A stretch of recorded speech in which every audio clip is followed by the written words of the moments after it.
आप देख रहे हैं देश लाइव, देश की आवाज। आपने ये भी देखा कि भाजपा का एक भी नेता नहीं आया। प्रधानमंत्री जी जो कहते हैं कि उनका दूसरा घर है हिमाचल, वो आपदा के समय आपके बीच आए नहीं। अब चुनाव के समय जरूर आ रहे हैं, बार बार आ रहे हैं, लेकिन आपदा के समय जब आप संकट में थे, जब आपको दुख पहुंचा था, तब एक भी बार आने का कष्ट नहीं किया। तो ये एक बहुत बड़ा फर्क है जो कांग्रेस पार्टी और भाजपा की विचारधारा और कार्यशैली का फर्क है। मोदी जी, अमित शाह जी और उनके नुमाइंदे क्या करते हैं? यहां की चुनी हुई सरकार को गिराने की कोशिश करते हैं। हिमाचल की जनता ने अपने लिए एक सरकार चुनी, एक ईमानदार सरकार मिली, एक सच्ची सरकार मिली, और अब मोदी जी के मंत्री और यहाँ के हिमाचल के जितने भी बड़े बड़े भाजपा के नेता हैं, सब धन बल के आधार पर उस सरकार को गिराने में लगे हुए हैं। कितनी शर्म की बात है बहनों और भाइयों कि पूरा देश देख रहा था, देश की सारी मीडिया दिखा रही थी, और किसी ने ये नहीं कहा कि ये लोकतंत्र के खिलाफ सबसे बड़ा अपराध देश की जनता, हिमाचल की जनता की आंखों के सामने हो रहा है। सब पत्रकारों ने वाहवाही की कि देखिए मोदी जी हैं तो मुमकिन है ये सरकार भी गिरा देंगे। महाराष्ट्र की सरकार गिराई, कहीं और सरकार गिराई, अब हिमाचल की सरकार भी गिरा देंगे। लेकिन ये हमारे नेताओं की दृढ़ता थी, ये आपका जो समर्थन था कि हमारी सरकार एकजुट रही, और 5-6 लोगों के जाने के बावजूद हम दृढ़ रहे, मजबूत रहे। हम आज तक सरकार चला रहे हैं, आपके लिए चला रहे हैं। जिनको जाना था धन बल के आधार पर चले गए। अच्छा है बहनों और भाइयों, सबकी सच्चाई सामने आनी चाहिए।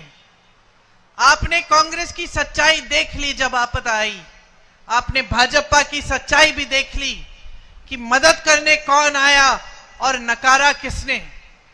उसके बाद जब सरकार गिराने का काम शुरू हुआ तो भी आपने भाजपा की सच्चाई देखी और कांग्रेस की सच्चाई देखी। और जिन जिन को जाना था, जैसे आपके यहाँ के जो विधायक हैं, वो चले गए। अच्छा है, क्योंकि अब आप उनकी सच्चाई को अच्छी तरह से पहचान गए हैं। आप जान गए हैं कि ये तो हमारे लिए नहीं चलते। आप नाराज हो, आप आंदोलन करें, आप अपनी नाराजगी को व्यक्त भी करें, तो कोई बात नहीं था। ये लोकतंत्र था, ये लोकतंत्र था, और लोकतंत्र में जनता ही सर्वोपरि होती थी। यही हमारी विचारधारा रही। 55 सालों के लिए कांग्रेस की सरकारें चली हमारे देश में। फिर एक नई राजनीति उभरती है, मोदी जी की राजनीति, भाजपा की राजनीति। और खास तौर से मेरी बहनें आप समझो, क्योंकि ये राजनीति धर्म का नाम इस्तेमाल करती है, लेकिन कोई धार्मिक काम नहीं करती। क्योंकि हमारे हिंदू धर्म ने हमें यही सिखाया कि सत्य के पथ पर चलना है, सच्चाई के पथ पर चलना है। हमारे हिंदू धर्म ने हमें यही सिखाया कि जनता के प्रति श्रद्धा होनी चाहिए। सभी गुरुओं ने, सभी महात्माओं ने, सभी संतों ने यही कहा, अपना जीवन ईमानदारी से जियो। और यही बात हमारी राजनीति में महात्मा गांधी जी लाए, जो देश के लिए शहीद हुए, और शहीद होते होते उनके मुंह से हे राम के शब्द निकले। यही हमारे धर्म ने सिखाया, और उसी धर्म की जो सीख थी, उसके आधार पर हमारी राजनीति चली दशकों से। लेकिन आज भाजपा वाले कहते हैं कि कांग्रेस पार्टी धर्म विरोधी है, और कहते हैं कि वो धर्म के रखवाले हैं। कौन से धर्म के रखवाले आकर आपकी सरकार को धन बल से गिराएंगे? कौन से धर्म के रखवाले आकर पैसे खिलाकर विधायकों की चोरी करेंगे? कौन से धर्म के रखवाले देखते हैं कि इतनी बड़ी आपदा हो रही है, लोगों के बच्चे गुजर रहे हैं, लोगों के माँ बाप गुजर गए हैं, घर टूट गए हैं, पाठशालाएं गिर गई हैं, सड़कें खराब हो गई हैं, टूट गई हैं। कौन से धार्मिक व्यक्ति के दिल में ये बात चोट नहीं पहुंचाएगी? कौन सा ये धार्मिक व्यक्ति है, कौन है ये प्रधानमंत्री हमारे, जिन्होंने ये पूरी आपदा को नकार दिया, अपना मुंह फेर दिया, आपके लिए एक भी पैसा नहीं भेजा, जो उनका कर्तव्य था आपके प्रति कि ये राष्ट्र आपदा घोषित करें और आपके लिए राशि भेजें आपके राहत के लिए। तो कैसे धार्मिक व्यक्ति हैं, कैसी धार्मिक राजनीति है जो धर्म का नाम इस्तेमाल करती है आपसे वोट लेने के लिए? जब चुनाव का समय आता है आ जाते हैं कि धार्मिक हैं, धर्म के नाम पर वोट दीजिए और सारी धर्म की बातें आपको सुनाएंगे। 55 सालों में कांग्रेस पार्टी इस दुनिया की सबसे अमीर पार्टी नहीं बनी। 55 सालों में न बन पाई, न किसी ने प्रयास किया बनाने के लिए। भाजपा कितने सालों से है सरकार में बताइए? 10 सालों से।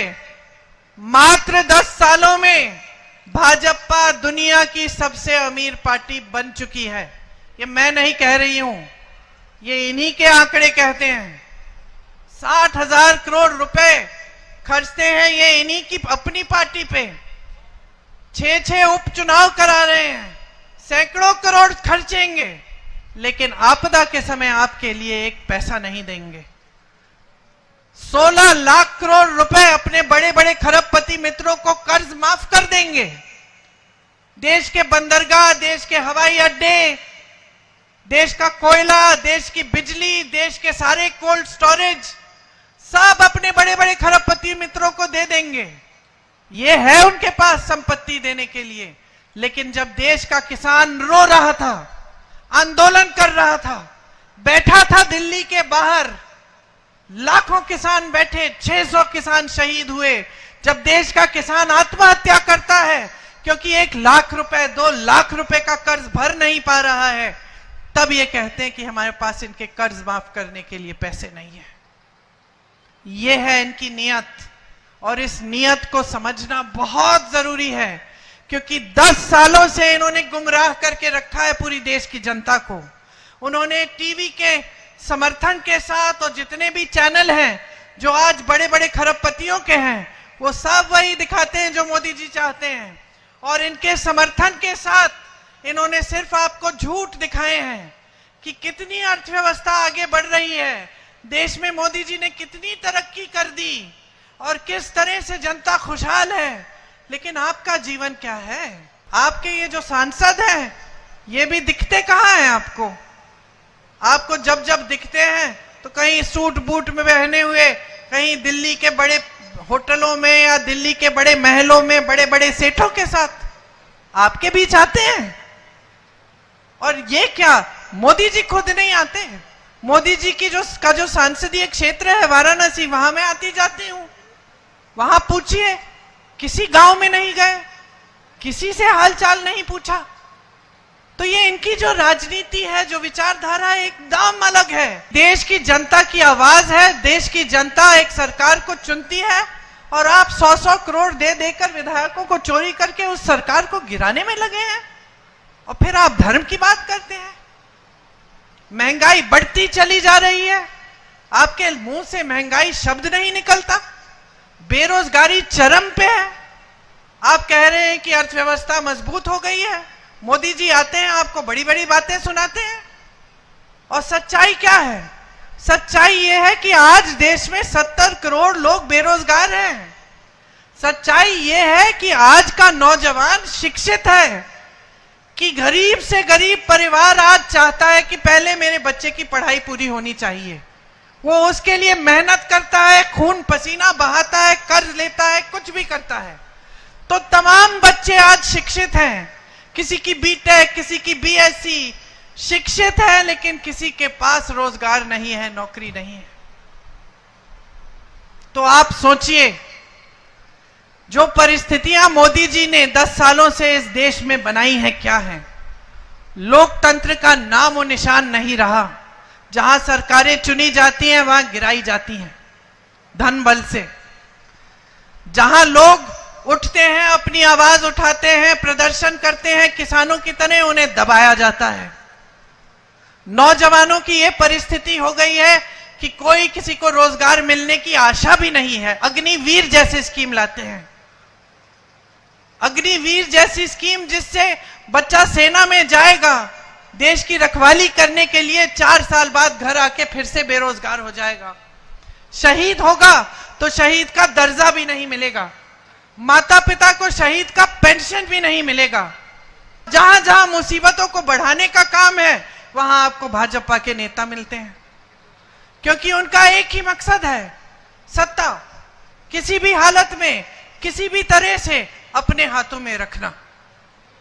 अब चुनाव में आपके सामने आते हैं तो फिर से वही बहकी बहकी बातें, आपके ध्यान को भटकाने वाली बातें शुरू हो गई। फिर धर्म की बात, फिर वही बातें कि कांग्रेस पार्टी आपके मंगलसूत्र चुरा लेगी। अरे 55 सालों से हमारी सरकारें रही, किसी ने आपके मंगलसूत्र चुराए? इंदिरा जी ने तो अपने गहने देश को दिए थे जब जंग थी। मेरी माता जी का मंगलसूत्र देश को कुर्बान हुआ है, मेरे पिता शहीद हैं, और ये लोग कहते हैं हम आपके मंगलसूत्र चुराएंगे। गुजरात गए मोदी जी, कहने लगे कि आपकी 2 भैंसें हैं तो कांग्रेस वाले 1 भैंस चुरा लेंगे। ये फिजूल की बातें हैं। हम लोग हंस लेते हैं, जनता तो हंस रही है, लेकिन गहराई से देखें तो देश के प्रधानमंत्री हैं। यही उनकी सभ्यता है कि चुनाव के समय आकर आपके सामने इधर उधर की बातें करें, महंगाई की बात न करें, बेरोजगारी की बात न करें, यहां आपदा हुई यहां राहत दिलवाने की बात न करें, आपकी समस्याएं जो है उनको हल करने की बात ही न करें। इतना अहंकार हो गया है कि अपने आप को देवता समान समझने लग गए हैं, और इतना अहंकार हो गया है कि सोचते हैं कि चुनाव में भी धर्म का नाम लेके हमें बार बार वोट तो मिल ही जाएंगे, हमें काम करके दिखाने की कोई जरूरत नहीं है। जिस तरह से आज भोजन का अधिकार इस देश में कानूनी अधिकार है गरीब परिवारों का, मोदी जी देते हैं आपको राशन, कहते हैं आप पे एहसान कर रहे हैं, अपनी फोटो चेप के देते हैं। सच्चाई यह है कि वो कानून कांग्रेस पार्टी ने बनाया जो मजबूर करता है मोदी जी को कि आपको राशन दें।